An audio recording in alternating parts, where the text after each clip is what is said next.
Hello everyone. In this video, we will be going over the chi-squared test, which is covered in Chapter 14 of the lab manual. First of all, a chapter overview slide, what is discussed in this chapter. We'll be going over the purpose of this test, how it's used for hypothesis testing, a new distribution for chi-squared, the degrees of freedom for chi-squared, which is slightly different than the degrees of freedom we've seen before, and the 4 types of chi-squared tests. So to start, what is the purpose of this new statistical test? It's primarily used for hypothesis testing with discrete data, and it compares observed values to expected values. Remember that observed values are those we collected from an experiment or a sampling, and expected values come from some pre-known fact about a distribution or about some pattern in nature. These tests are used to answer the question, does the observed data fit the expected statistical model? One example of this that we've already seen is in the binomial distribution. With these tests, we used estimates to look at the differences between observed and expected values, but we didn't really do a statistical test. That's where the chi-squared test comes into play, as it actually gives us a way to statistically analyze that data. And this would be an example of a goodness of fit test. The chi-squared test is also used to test and answer questions about independence, asking, does one trait affect the prevalence of another? It's also used to answer questions about homogeneity, which is the frequency the same between 2 samples? There are 3 types of chi-squared tests that we'll look at in detail. There is a 4th one that's a specialized test, and we'll discuss that in a moment. The 3 types of chi-squared tests can be differentiated based on the number of samples and number of traits analyzed in that data set. So we'll go through each of those here.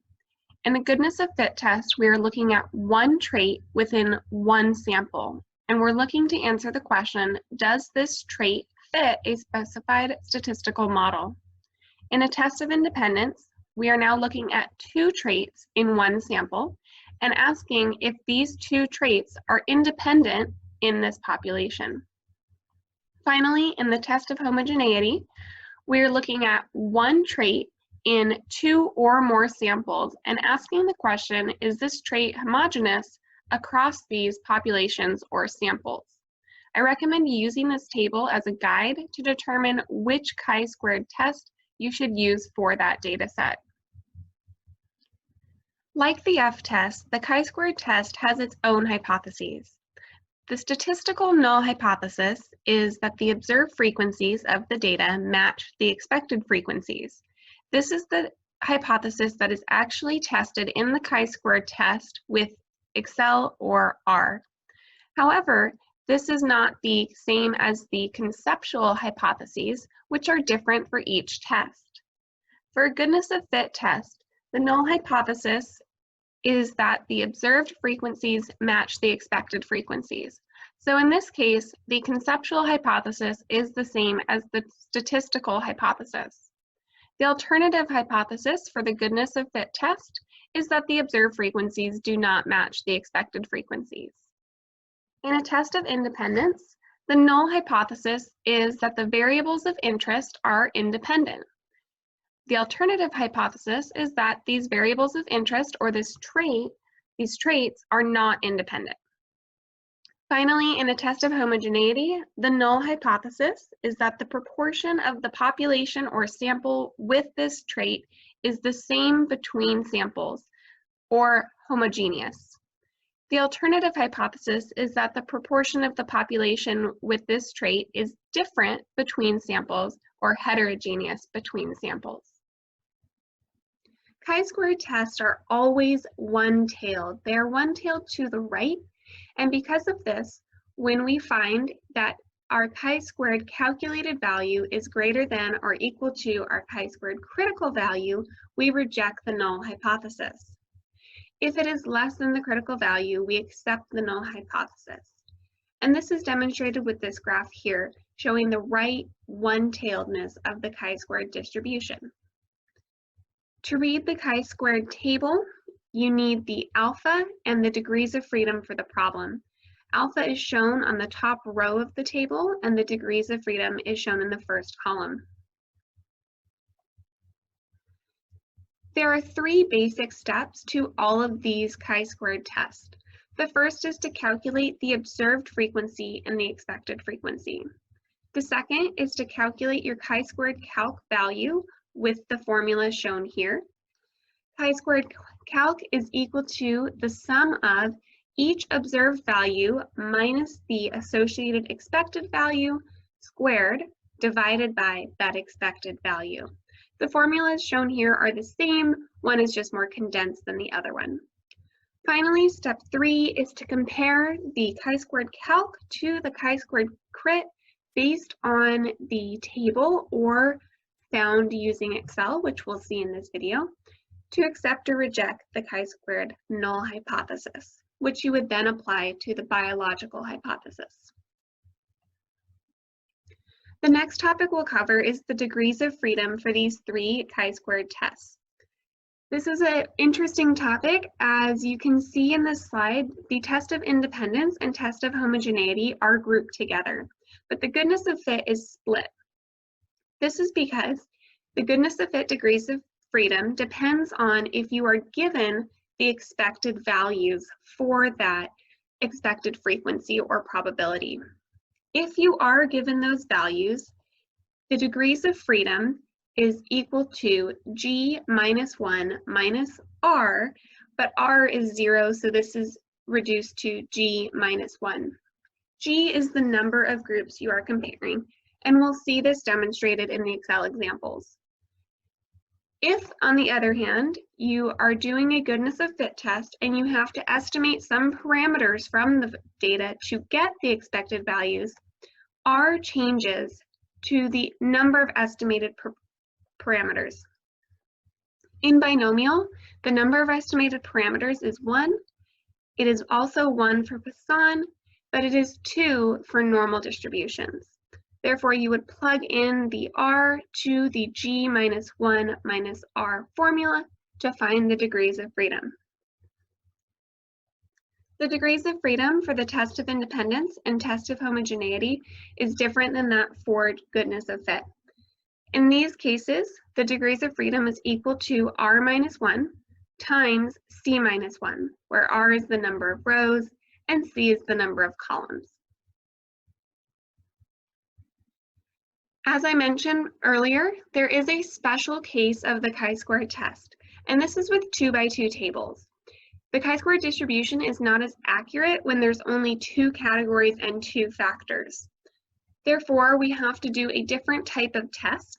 The first one is called Yates correction, and this can be done in Excel, but it's not going to be tested on in the lab because it's long and it's complicated, and it's not entirely necessary because you can do it in R with the chi-square test function. However, there is a better option, and this is called the Fisher's exact test. This is done in R with the command fisher.test, and we'll see this in just a moment. For a 2x2 table chi-squared test, the hypotheses are slightly different. The null hypothesis is that the categories do not affect the outcomes. The alternative is that these categories do affect the outcomes. And this will be covered a little more in the next video for the chapter 15 content. So what we're going to do now is do a Fisher's exact test in R.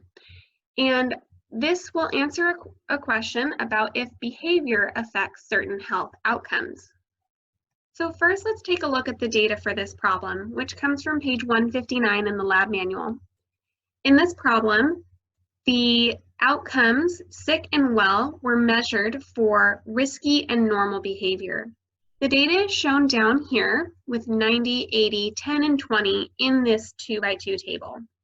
What we're going to do to load this data into R will be slightly different than what we've done before, because I'd like to show you how to directly type this in instead of loading it in with a CSV.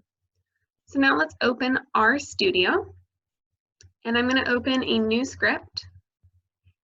And when I load this data in, I need to assign it to an object. The object I'm going to assign this to will be called clinical because this is clinical data. And the syntax to load this data in will be matrix, parentheses, data equals C, and the order of these numbers does matter. So let's take a look at the data table again. We have 90, then 80, then 10, then 20. But the way we need to load this into R is by columns. So we will need to enter 90, 10, then 80, then 20. Let's go ahead and do that here. 90, 10, 80, 20. I'm going to close one parenthesis, and the next thing I'm going to write, I'll put a comma and a space, n row for number of rows equals 2, and n col for number of columns equals 2. That completes the command for this row. So I'm going to run this row, and we see that it did run, it assigned the data successfully. The next thing we want to do is look at this data. And previously we'd used the command head to look at the data, and now we're going to use a different command called print. And the reason we can use the print command is this is a very small data set, so running it won't show tons and tons of data. It will just show this very small data set. And definitely we need to check this, make sure it matches the original 90, 10, 80, 20, 90, 10, 80, 20, and it does. But these column names and row names don't really mean anything to us. So the next thing we're going to do is rename those. The command to rename the columns is col names. And we want to rename the columns from the clinical object. We use the arrow key. And the way we list out the names of the columns is with the syntax C, parentheses, and then in quotations, the name of the first column, which based on the given data was sick. We'll close that quote, comma. The second column name is well, and that also needs to be in parentheses. I'm going to run this line, and nothing output down here, but the command was run successfully. I'm going to run line 2 again to see how this is different than before. And now instead of 1, 2, we have sick and well. To rename the rows, we'll use a similar command, but this time it will be row names of clinical, arrow C, and these are also in order. So first row is risky, and the second row is normal. Running this command successfully, let's print the data, and now we have column names and row names for this 2x2 data frame. The next thing we're going to do is run the Yates correction chi-squared test. To do this, we're going to use the command chi-square.test on the clinical data, and that's all we need to write there. Running this command, let's take a look at the output. It says Pearson's chi-squared test with Yates continuity correction. Tells us that the data was clinical. It gives us the chi-squared value. This is the calculated value, the degrees of freedom, and the p-value. Before we analyze this data, let's do the Fisher's exact test. To do the Fisher's exact test, we use the command fisher.test, and this also only needs one argument, and that is the data clinical. Running this line, and looking at the output, we have Fisher's exact test for count data. The data was clinical, our p-value is shown. We also have a confidence interval and an odds ratio, which we'll talk about in the next video. And you can see that the p-value for the Fisher's test is similar to the p-value of the Yates test, but it is different. Again, for the lab portion of this class, you should be using the Fisher's exact test for 2x2 data. Looking at the p-value of 0.07, this is greater than alpha equals 0.05, which means we would accept our null hypothesis. The null hypothesis in this case was that the categories do not affect the outcomes. Therefore, in this problem, the categories of behavior do not affect the outcome of wellness. I'm going to go ahead and type that here. Since p is greater than alpha, accept null hypothesis. And our conclusion is categories, behavior type, do not affect outcome, which is wellness or health. Now that we've looked at how to analyze 2x2 data tables using Yates correction and the Fisher's exact test in R, let's go ahead and go back to our PowerPoint to look at the next type of chi-squared test. The goodness of fit chi-squared test answers the question, does this data I collected of one trait from one sample fit an expected statistical model? One example we've already seen of this is the binomial distributions. The goodness of fit test can also be used for genetics, which usually follow a Mendelian pattern, and for other given models. The summarized steps to the goodness of fit chi-squared test are listed here. First, always determine the null and alternative hypotheses.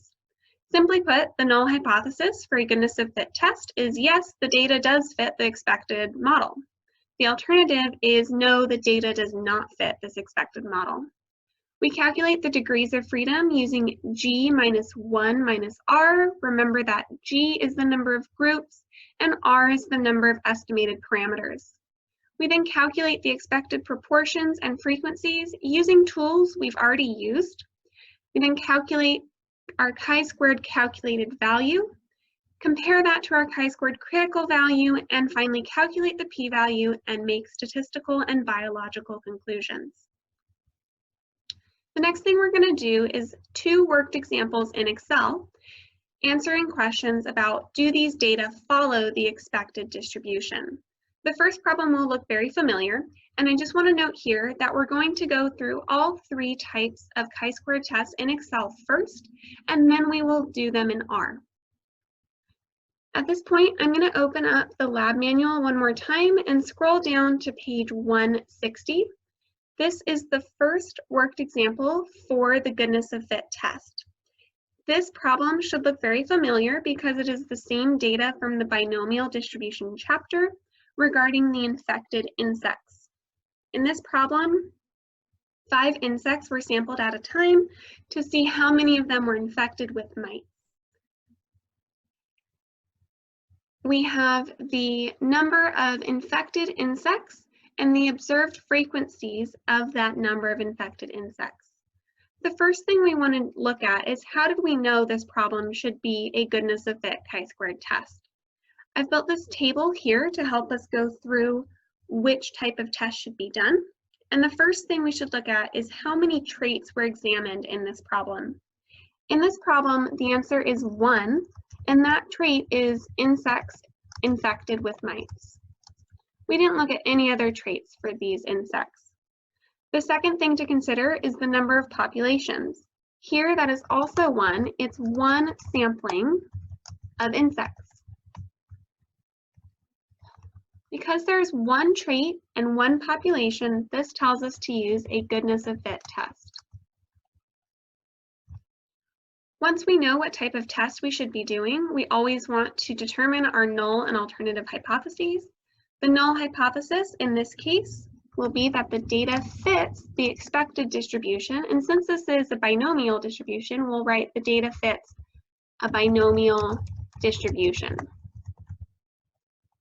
The alternative hypothesis will then be the data does not fit a binomial distribution.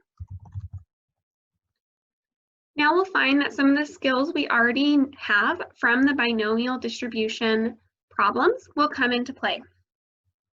To find the expected proportion of these data points from the binomial distribution, we'll use the binom.dist function in Excel. To use that function, we need a couple other pieces of information that we need to calculate from the data. The first of those is K. Remember that K is the number of trials, and the number of trials in this problem is 5. 5 insects were sampled at a time to check if they were infected with mites. The next argument in the binom.dist function is P, or probability. But to calculate P, we also need the weighted mean, or X bar.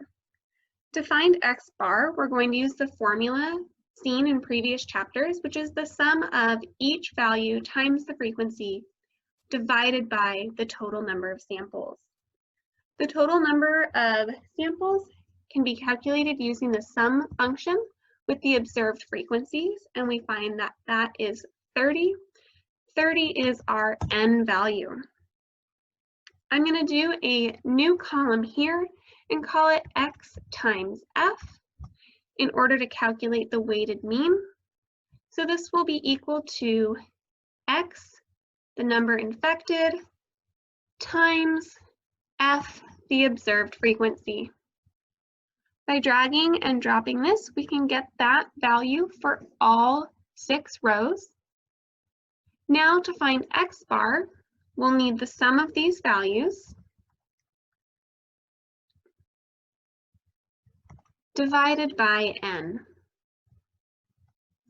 And we get 2.933. To find P, we simply do X bar divided by K. Now we have everything we need to calculate the expected probability for this binomial sample. To find the expected probability or proportion, we use binom.dist. The number of successes here would be 5.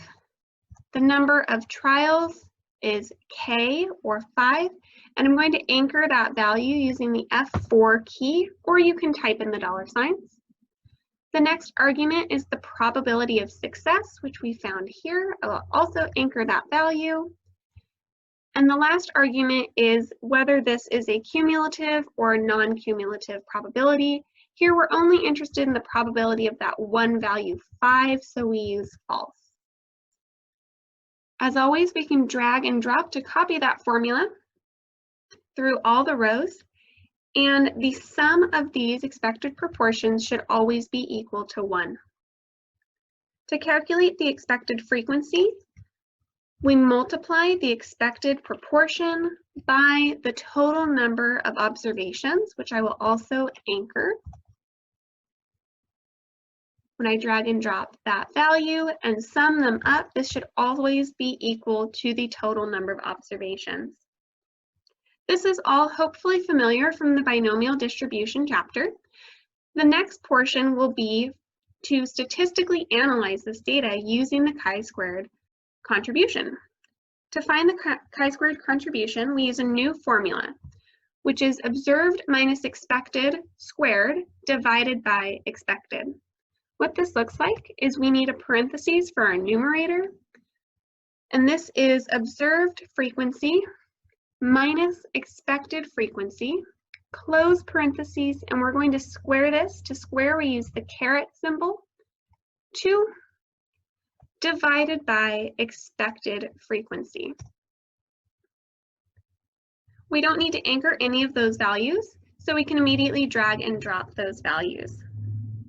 We can also use the sum function here, and this will be very useful because this is our chi-squared calc value, which I'll put down here in this test statistic table. I'm going to use a cell reference. Instead of doing the sum function or typing it, I'm going to just reference that cell where we did sum.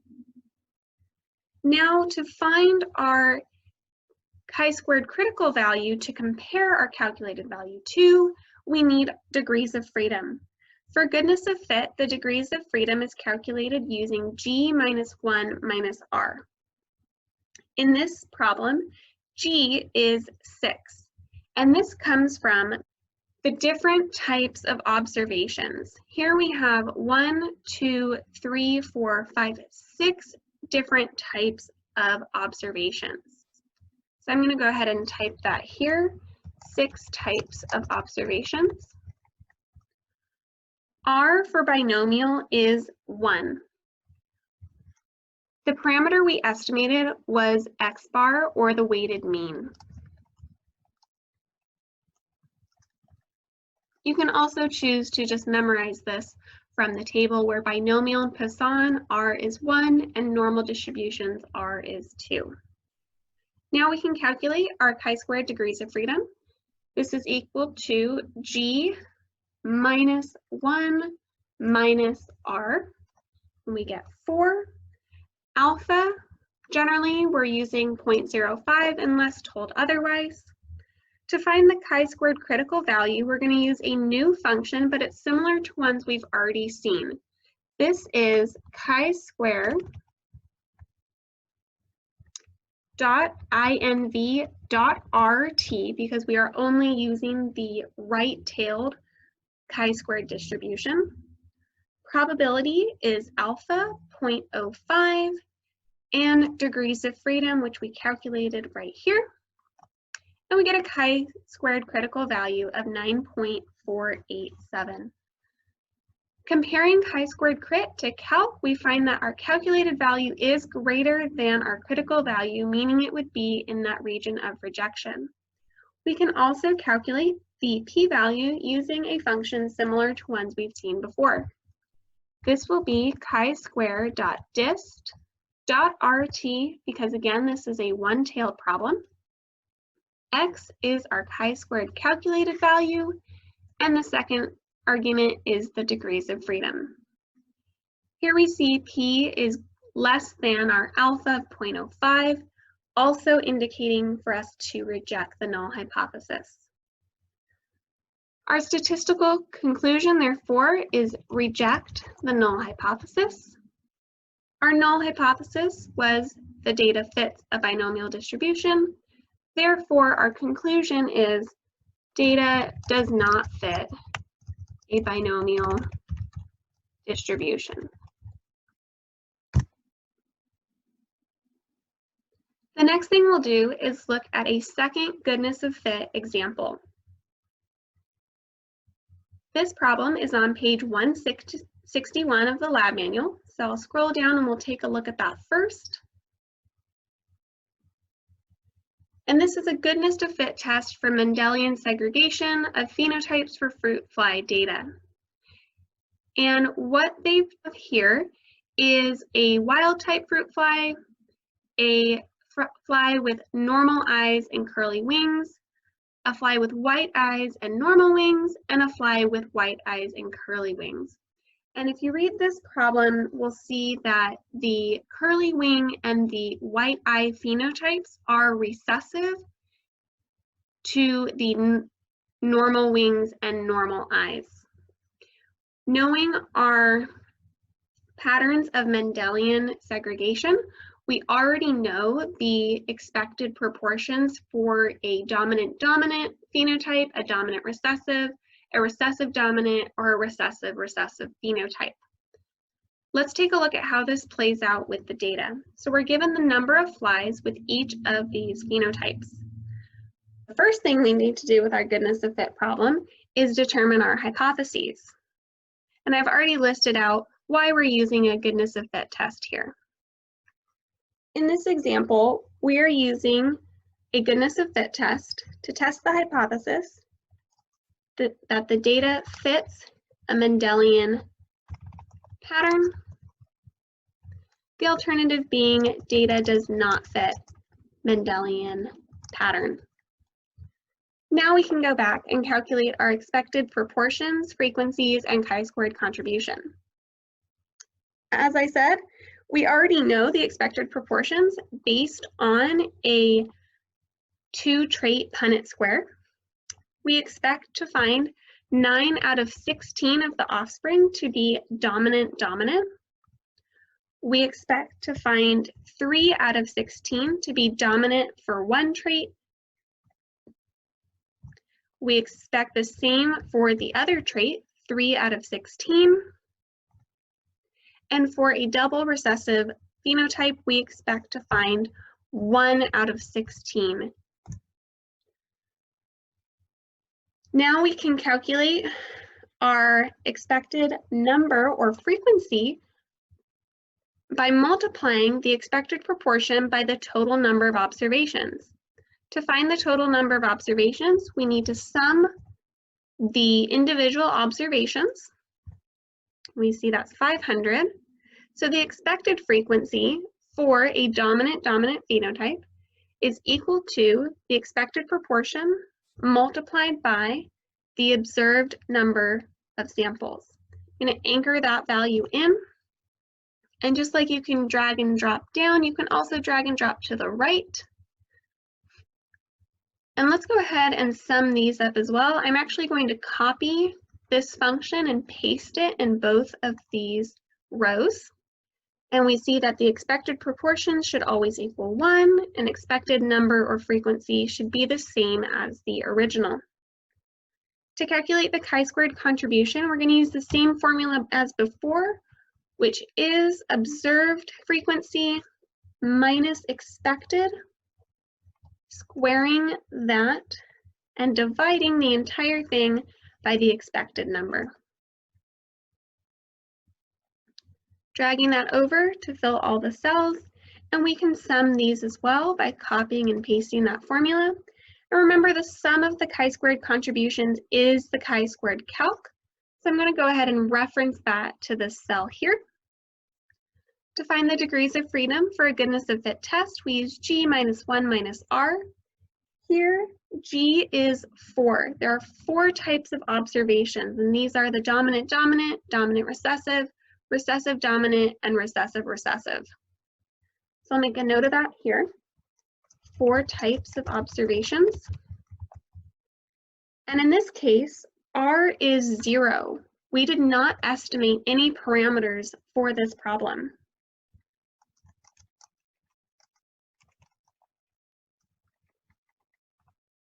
Now we can calculate our degrees of freedom by saying equals G minus 1, and you can go ahead and do minus R as well, even though it's 0, and we get 3. Alpha, again, we'll assume is 0.05, and to find the chi-squared critical value, we use the function chi-square.inv.rt with alpha and the degrees of freedom. And already we can see that our calculated value is far greater than our critical value, but let's go ahead and calculate the p-value as well. And this equals chi-square.dis.rt with our calculated value and degrees of freedom. And we have a very, very small p-value. Therefore, our statistical conclusion is to reject the null hypothesis. And our biological conclusion, taking a look at the hypotheses here, is that the data does not fit or follow a Mendelian pattern.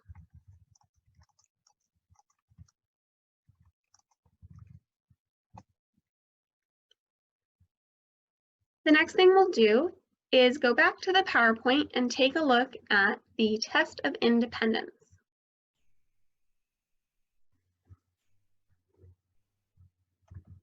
The test of independence is used to answer the question, are 2 traits in a single sample or population independent from each other? One example of this is if eye color and hair color are independent or not. Are they somehow related or influencing each other?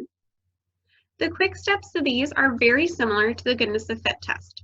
We always start with our hypotheses, and the short form of the hypothesis for the test of independence, the null is that yes, the traits are independent. Alternatively, no, they're not independent, or they're somehow dependent on each other. The degrees of freedom are calculated differently than goodness of fit with the formula R minus 1 times C minus 1, where R is the number of rows and C is the number of columns. The other steps are the same. So what we'll do now is go through the test of independence worked example in Excel, and like I said, we'll go through R at the end of the video. The worked example attempts to answer the question, is visual acuity in adults related to eye color? Before we go into Excel, I'm going to go to page 162 where this data is given. And the data is given where the eye color is listed in the columns and the visual acuity is given in the rows. So let's open up the Excel template onto the third tab, and let's go through why we're using an independence test. The first question we ask is how many traits are being observed? In this problem, the answer is 2. The traits are eye color and visual acuity. The second question is how many populations are being observed, and here it's just one. It's one sample of people. Because there are 2 traits and 1 population, this tells us to use a test of independence. Our specific hypotheses for this test are relating these 2 traits. For our null hypothesis, we say that the eye color and visual acuity are independent traits. Alternatively, eye color and visual acuity are not independent traits. Now, looking back at the original data, we have a group of people whose visual acuity and eye colors were measured. The sum is already given here for each visual acuity row. Let's go ahead and calculate the sum for each eye color. And the reason we need to do this is we need to find the proportion of each trait in order to calculate the expected proportions. I'm going to drag over the sum here, and then I'm going to find the total number of people used in this study. This is also with sum, and you can either do the sum of the eye colors or the visual acuity, and you will get the same answer. Next, to find the proportion of each eye color, we simply do the number of people with that eye color divided by the total number of people in this study. I'm going to anchor the total number of people because I want to use that value again with the other eye colors. We want to sum these proportions to make sure they equal 1 like we expect them to. And then we can do the same thing for the visual acuity. To find the proportion of people with good visual acuity, we equal the number of people with good visual acuity divided by total number of people and anchor that again and copy and paste or drag and drop that value down. Then we want to find the sum of these proportions to ensure they equal 1, and they do. The next thing we'll do is calculate the expected proportion for these traits. And to do this is very different than the goodness of fit. But with practice, it becomes easier, and it's also a great way to practice your Excel skills. To find the expected proportion of people with brown eyes and good visual acuity, we need to multiply the proportion of people with brown eyes by the proportion of people with good visual acuity. That comes from our table at the very top. To do this, we'll say equals proportion of brown times proportion of good visual acuity. And we can do this for every cell, but that will take quite a while. So I'm going to teach you a little trick using anchors to make this very easy. Double-clicking in the cell to edit it again. I'm going to put an anchor in front of the 10 because I would like the formula to stay in row 10 because all of my proportions for eye color are in row 10. Then I'm going to put an anchor before the G because all of my proportions for visual acuity are in column G. I don't want to anchor the 6 though because the 6, 7, and 8 will be used. Similarly, I don't want to anchor the B here because I want B, C, D, and E to be used. Now with this formula, we can copy and paste it through the whole table to find the proportion of each trait combination. Let's check out one of these to make sure it worked correctly. So this is poor acuity with blue eyes. And double clicking on this and taking a look, this is the blue eye color proportion multiplied by the poor acuity proportion. So this was done correctly. Now we can use the sum function to make sure these were all calculated correctly. And the key here is this cell should equal 1. When we sum up all of our proportions, we should get 1. And that should happen whether you sum up the row of proportions or this column of proportions. I'm going to go ahead and finish filling this out. And just for fun, let's double check that the sum of that column is also 1. And it is, so great. Next, we'll calculate the expected number or frequency. This is easier than the last step because all we're doing is multiplying that expected proportion by the total number of people. And using an anchor to lock that number of people in, we can copy and paste the whole formula. Take a look at the last one. It uses the proportion for poor acuity and blue eyes multiplied by the total number of people. When we sum these up, we expect to find that the sum is equal to the original total number of observations, which was 319, and it is.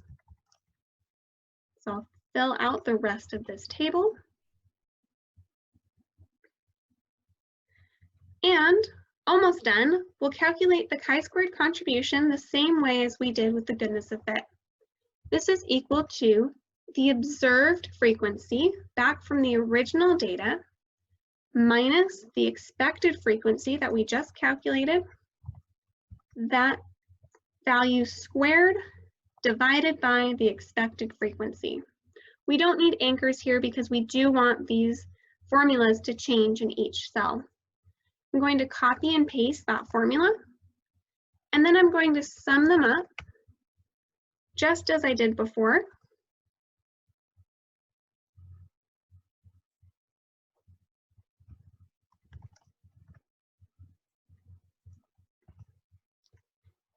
And just as with the other tables, the sum of that row should be the same as the sum of the column. You can use either one.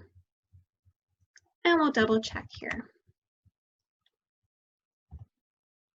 This value is finally the chi-squared calculated value. So I'm going to reference that in this table here. Our degrees of freedom is r minus 1 times c minus 1. So here we have 1, 2, 3 rows. So 3 minus 1 multiplied by 1, 2, 3, 4 columns minus 1. So in total we had 3 minus 1 times 4 minus 1, which gives us 6. Alpha we'll assume is 0.05. Our chi-squared critical value uses chi-square.inv.rt with alpha and degrees of freedom. And we can see calculated value is greater than our critical value. So we'll finally calculate the p-value using chi-squared.dis.rt with our calculated value and degrees of freedom. The p-value is less than alpha, so both statistics indicate that we should reject the null hypothesis.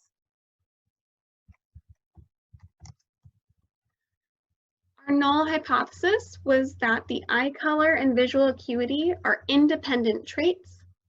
We are rejecting that, so we conclude that eye color and visual acuity are not independent traits.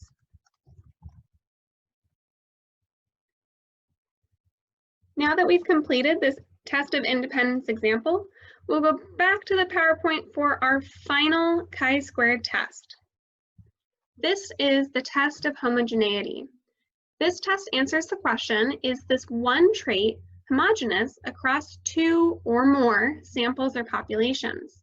One example of this would be test scores in multiple sections. The quick steps are actually almost identical to the test of independence.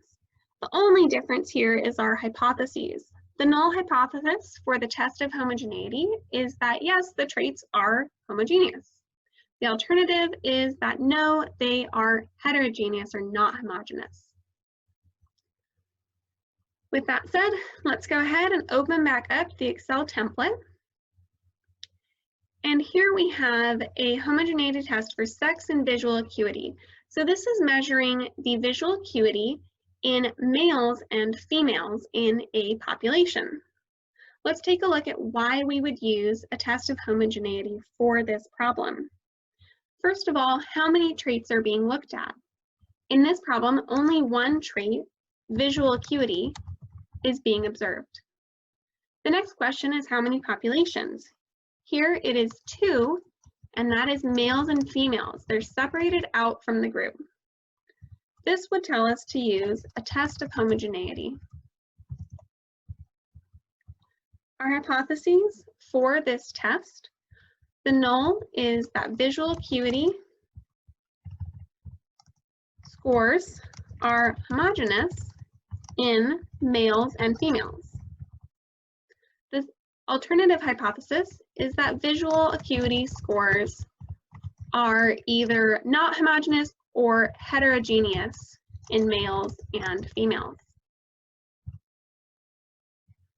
I'm not going to go through the rest of this problem. This will be part of your homework for this week, is doing this worked example, but the steps are almost identical to those for the test of independence. In fact, they are identical, it's just a different number of cells with this data. The last thing we'll do for this video is these worked examples in R.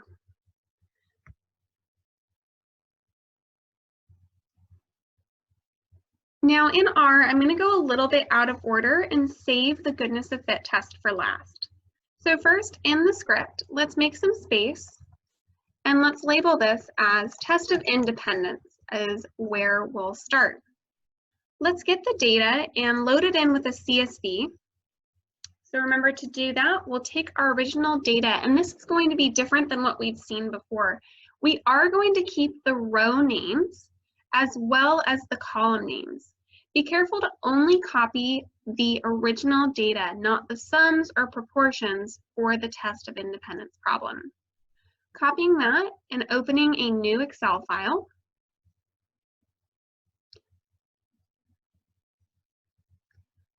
And pasting that in, this is good to go.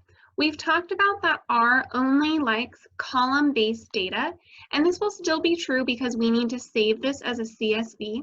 However, R can accept row names, and I'll show you how to do that.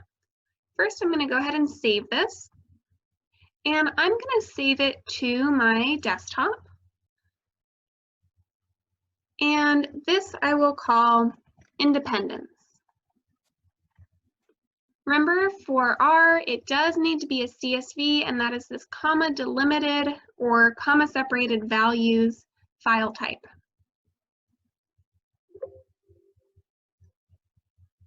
And I'm not sure how OneDrive opens. Let's close that. Back into R. Remember, before we can load the data in, we have to set the working directory by going to Session, Set Working Directory, and choose Directory.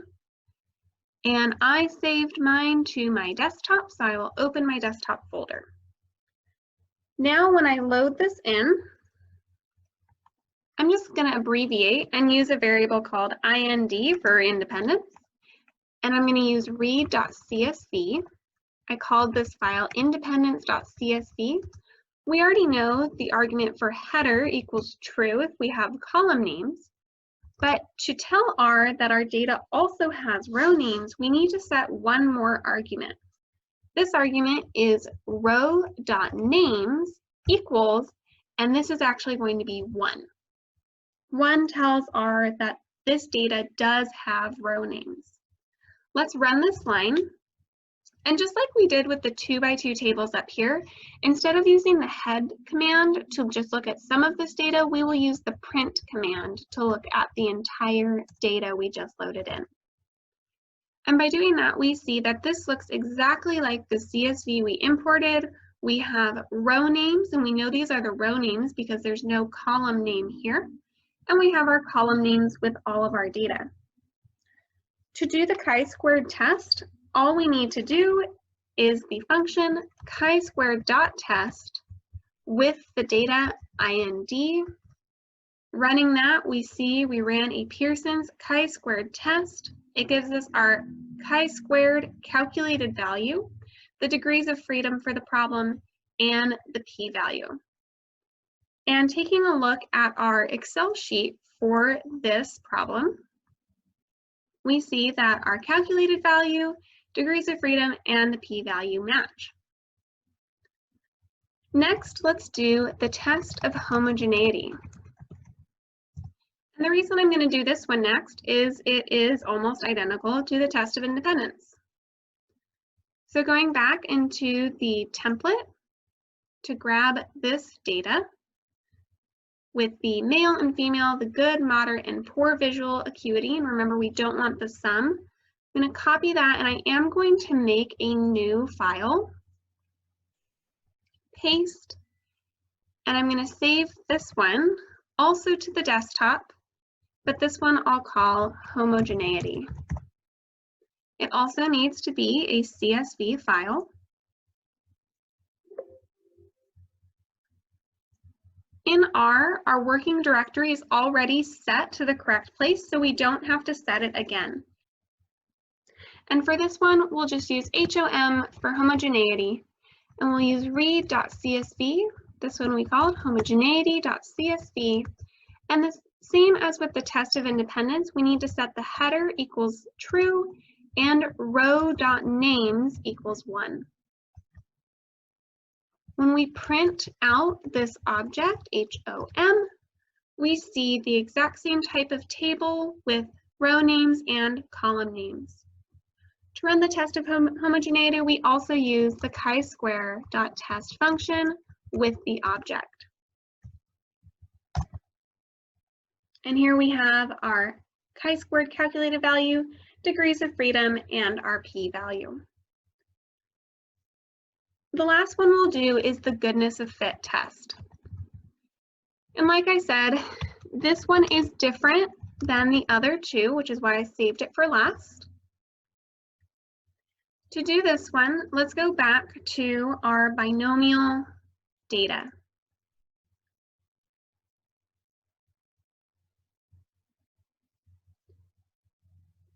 For a goodness of fit test in R, we need 2 columns of data. The first is the observed frequency. The second is the expected proportion. So you do still need to do some calculations in Excel in order to do a goodness of fit chi-squared test in R. In this problem, the observed frequency is stored here, and our expected proportion is in the next column and was calculated using the binom.dist function. I'm going to copy just this data, not including the sums, into a new Excel sheet. And when I pasted that, you see I get all these reference error values. So instead of directly pasting, I'm actually going to right-click and go to Paste Options, and I'm going to paste the values only. This erases any calculations done. So this is now stored as just the number calculated. Now I can save this file as a CSV, and this one I'm going to call GOF for goodness of fit, and save as a CSV.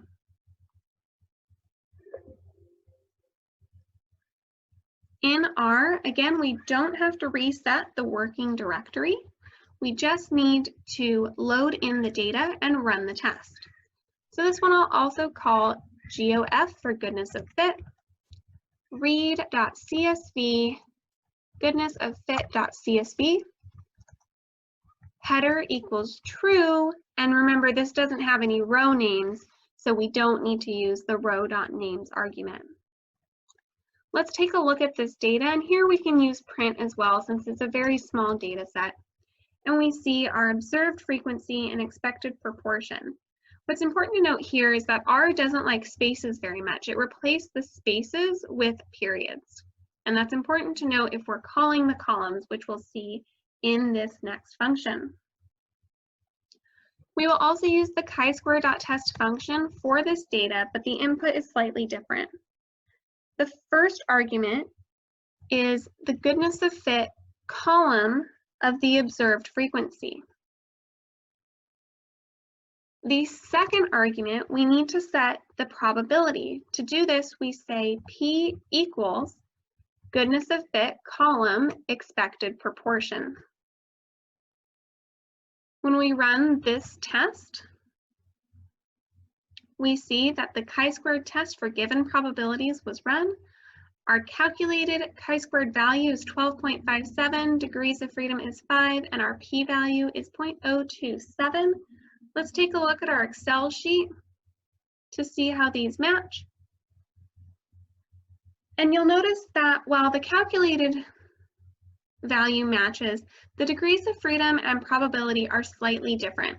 And this is okay. For this class, whether you do this test in Excel or R, both answers will be accepted as correct. With that said, let's save this script to the directory we were working in, and I'll call this one Chapter 4 Chi-Square Test. And that concludes the video on the chi-squared test.